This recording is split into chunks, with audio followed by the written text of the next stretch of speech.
News Africa. My name is Tabvura. Today I've got Honorable Murechu standing in for ZANU. He has been doing projects, he has been pushing the elderly people. And let me not preempt what he's going to tell us. What you Honorable Murechu. Thank you very much. Before I speak about what we're going to do, let me start by talking about what we've done already. We have replaced 4 transformers in Nkulumane Constituency that have been dead.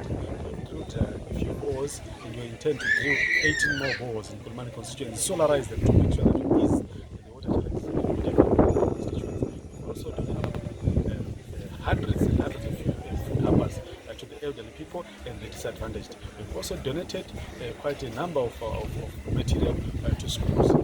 That is Mapugudwane and Mkombani in particular, and some preschools to make sure that we capacitate childhood.